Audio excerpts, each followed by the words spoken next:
What's up, guys? Welcome back to Newswave. Well, it's finally happening. Sony is moving forward with a big showcase next week, and after a year and a half, expectations are high, to say the least. We'll go over all of that here today. Also, we are going to be talking about Nintendo and The Legend of Zelda Tears of the Kingdom that continues to roll along, this time, though, with some ridiculous sales numbers that were shared by Nintendo. And we'll also be talking about Take-Two and GTA 6, as it appears they may actually be giving us a hint as to when it's coming out. Guys, if you enjoy these videos, make sure you hit that like button, helps out a ton. And if new here to the Spawn Wave channel, make sure you subscribe down below. And we're gonna start today with what we assume to be is Mortal Kombat 12, as it looks like they're setting up for a reveal in about an hour or so after this video goes live. This video was posted up over on their YouTube channel. That's just titled Tomorrow is a New Dawn, finishing up after, of course, the clock ticking down with it is time, May 18th, 6 a.m. Pacific time or 9 a.m. Eastern time, again, about an hour after this video goes live. And it's been one of the worst kept secrets, I guess, that there is a Mortal Kombat game coming out this year, especially when the CEO WB on a conference call said, oh yeah, new Mortal Kombat game's coming out at the end of this year. So that kind of let us know. But Ed Boon has been very active on Twitter, seemingly trolling a lot of people with possibilities of, oh, we never said the next game is a Mortal Kombat game, that sort of thing. So I am curious what they have for us here. It seems like it's going to be a reboot for Mortal Kombat 12, but I guess anything's possible at this point, and we'll find out here pretty soon. Also, we have had some genuinely unique ideas for games and applications on Nintendo Switch Online. Think of Tetris 99, Pac-Man 99, Mario 35. Well, the one issue we are starting to see more and more with this is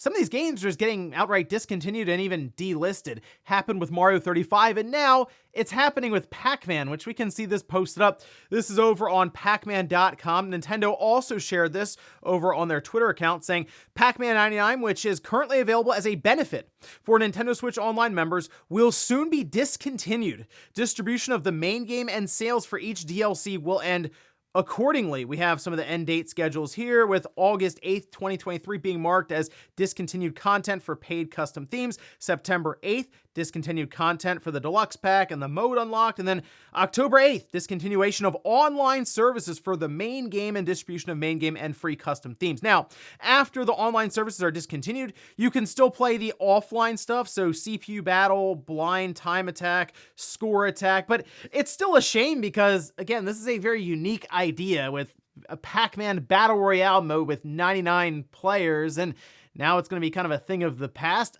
Mario 35, another cool idea, just gone.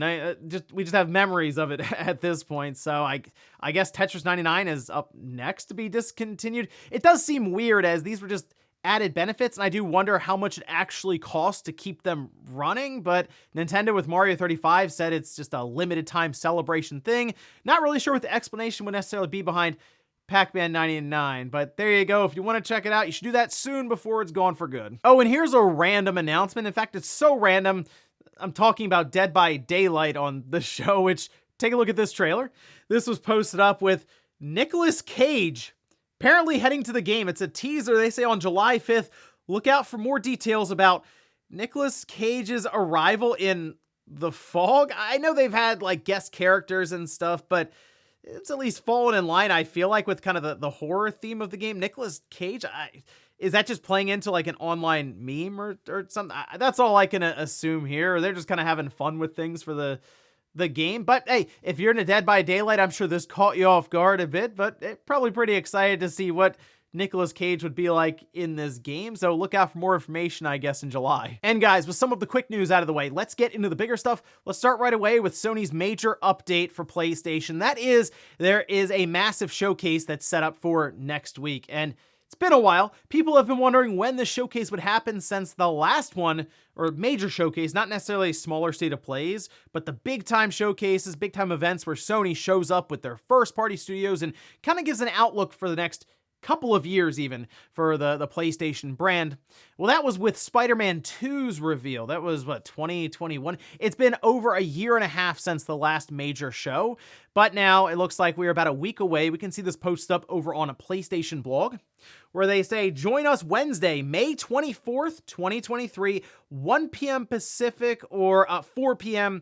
Eastern Time. The show will run a bit over an hour, focusing on PS5 and PSVR 2 games in development from top studios from around the world. Expect a glimpse at several new creations from PlayStation Studios, as well as spellbinding games from our third-party partners and indie creators. So I think I'm going to have an entire predictions video coming up in the next couple of days. Might even bring someone in to kind of bounce ideas off of, because this being over an hour long, there's a lot of possibilities, and I do expect an absolutely packed show.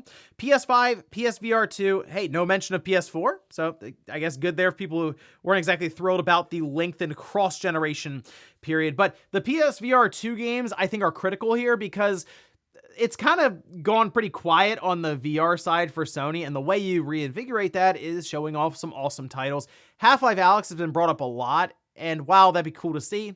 I think also getting some more, I guess, original titles or intellectual properties from Sony Studios themselves to give it a more unique flair would be an awesome idea. But the PS5, Sony has many studios that have been kind of waiting off on the sidelines a bit, and we figure they're coming back around to show off some stuff. And I'm sure that's where a lot of my predictions will lie with some of the studios like Bluepoint, but things that we can sort of expect to see here, I figure Naughty Dog will be ready to go with their Factions or their Last of Us multiplayer that will be part of the live service initiative that Sony is pushing along. Twisted Metal being another one that should be shown here, and maybe even Guerrilla, since they have a multiplayer Horizon style game. So a lot of possibilities, and I would assume reveals for their multiplayer live service sector. But then you take a look around and realize that there's been an awful lot of talk for Konami being part of this with Sony, specifically for Metal Gear, and you can even see this once again being teased. This was from Andy Robinson over at VGC, just saying, I hope PlayStation fans are geared up for this, as people were joking. Yeah, I guess Gears of War is heading to PlayStation. Hey, they had a PS3 build running. You never know. But again, Metal Gear Solid, we've heard stories about Metal Gear Solid 3 being remade. Maybe they just call it Metal Gear Solid Snake Eater. Konami partnering with Sony even for other titles, maybe like Castlevania. It's how much do they want to show here? How far off is it? I'm very curious, though, to see what a remade Metal Gear Solid 3 would look like with today's technology. And then, obviously, the big game that's probably going to get a majority of the spotlight, might even close things out with an extended gameplay look, would be Spider-Man 2. We still need a release date for it.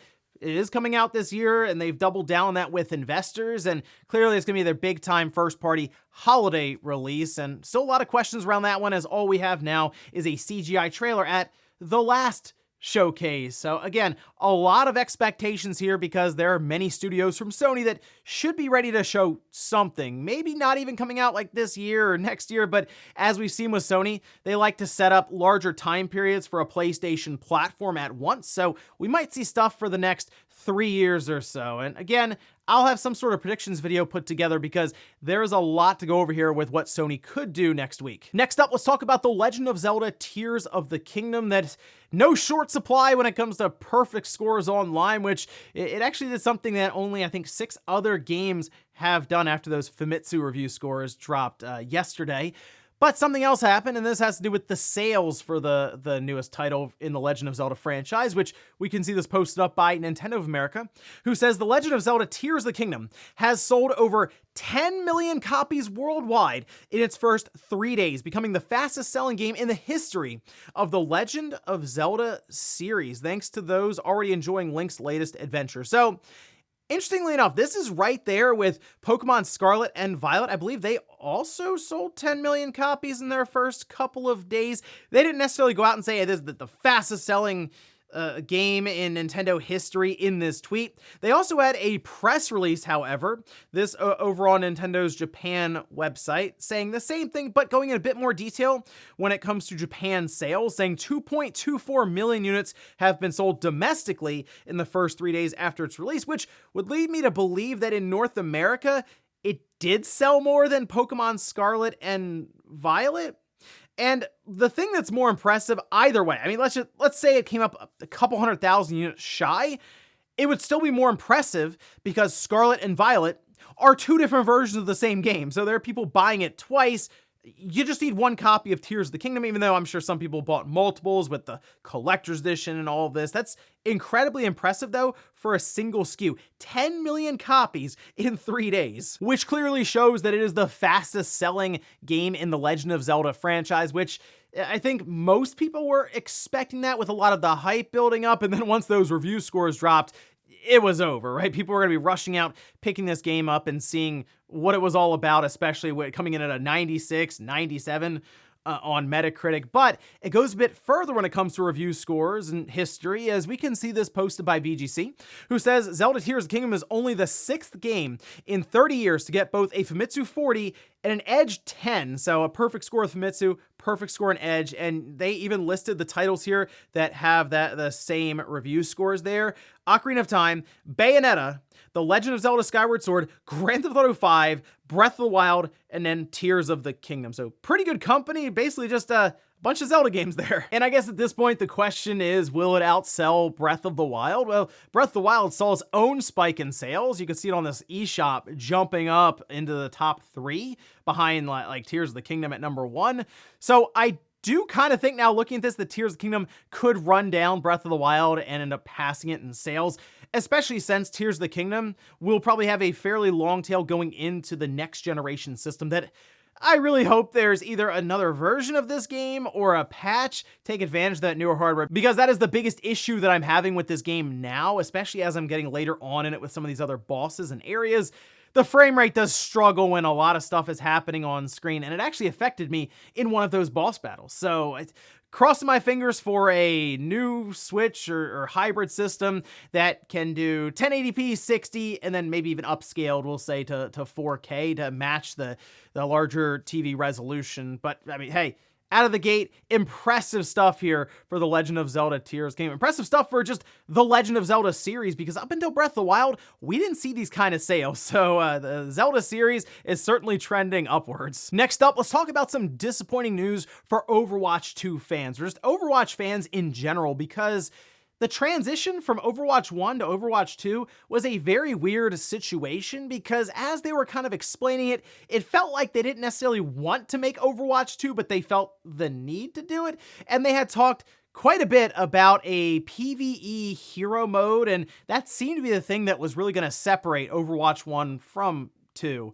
Well, apparently they're not doing that mode, at least how they had originally described it, and this set off the fan base completely, and I kind of understand based on what they were saying leading up to launch. But we can see this posted up, this over on IGN, who also transcribed a Twitch stream with the executive producer Jared Noose, who talked about the decision to cut out that PvE content. They say what that means is we won't be delivering that dedicated hero mode with talent trees, that long-term talent power progression. Those things are just not in our plans anymore, and we know that this is going to be disappointing to many of you, which is why we wanted to bring it up before we talk about the roadmap. And to be perfectly honest, it's been really difficult for many of us and a lot of folks on the team that pour their heart and soul into that stuff. They go on to talk a bit more about some of the PvE stuff they will be doing, though, saying we're running a PvE event that season. We have a whole new type of PvE content that we're releasing with our single player hero mastery missions. So I hope that players can see that we are still committed to PvE and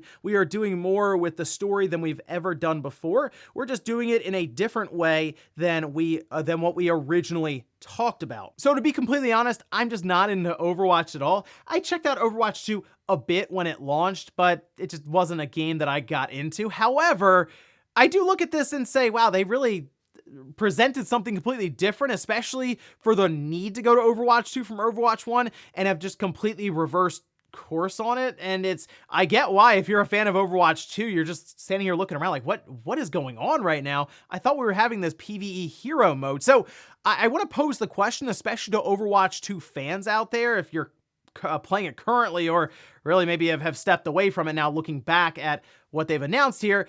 How do you feel about this, especially with Overwatch 2 and how they presented it running up to release? I just don't have a lot of experience in it, but I am very curious to kind of get the temperature of the fan base. And in our last bit of news, let's talk about GTA 6, which is probably one of the most anticipated reveals ever in video game history. Just look at GTA 5 and the sales numbers, GTA Online and the concurrent player count, the overall interest, even the role-playing sector for that. Grand Theft Auto, very, very popular in the video game space, but it appears Take-Two is talking a bit more with investors about a larger than usual couple of fiscal years that are coming up here. We can see this posted up.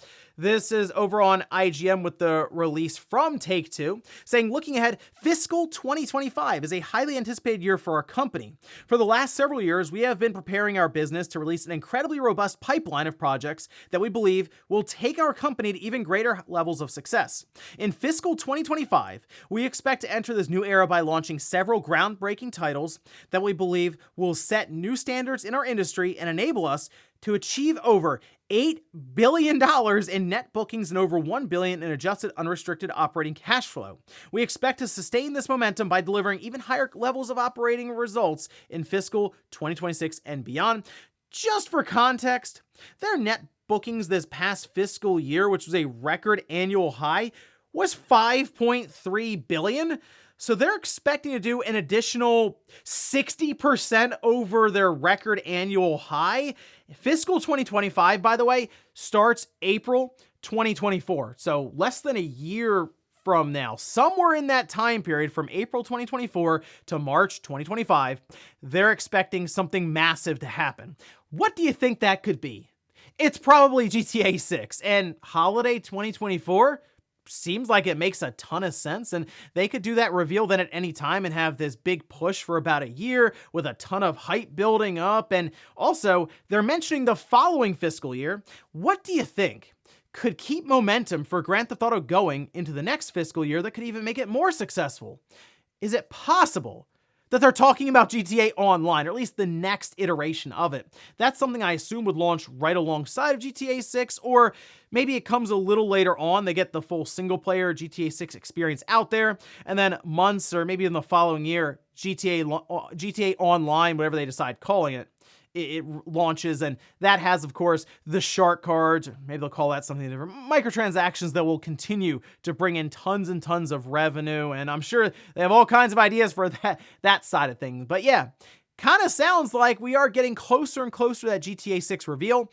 I'm not expecting it at any kind of gathering, any kind of event where you have a bunch of other games being revealed, like a Summer Game Fest or a PlayStation Showcase or Xbox.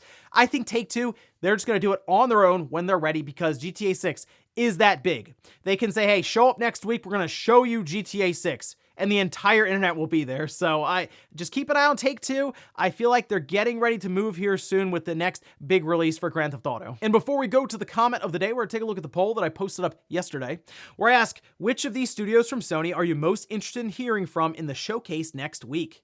Insomniac, 36%. Makes sense because we are expecting Spider-Man 2 to be shown off at length and coming out this holiday. Naughty Dog, again, makes sense. Factions, sure. Sucker Punch, interesting with them though, because the word is they'd be doing Ghost of Tsushima 2. I do wonder if that's going to be ready, although then Bluepoint at 15%. Bluepoint, who knows what they're doing? Again, there have been rumors they have a new intellectual property. There are rumors that they're working on Metal Gear of some kind. And then Sony Santa Monica at the end there with, I figured they were doing a new intellectual property as well. So a lot of possibilities, a lot of excitement here, but definitely Spider-Man 2. I want to see what they're going to do here to separate it from Spider-Man on the PS4 and what makes it feel next gen, we'll say, with the PlayStation 5. Oh, and of course, we got to see Venom, right? That has to be in the trailer or the gameplay trailer. Give us a good look at Venom, and maybe we end up playing as Venom. Exciting stuff. And we'll finish up with the comment of the day, as you're seeing here. This is from Retro, saying the problem with Shaolin Monks, well, you had to play as, you had to play as Kung Lao and Liu Kang, the most uninteresting characters in the original lineups. I don't know about that. Liu Kang was pretty cool. Make something like that where you can play as the ninjas. So Scorpion, Sub-Zero, Reptile, Rain, Ermac, Noob, and Smoke. Hey, I have good news for you.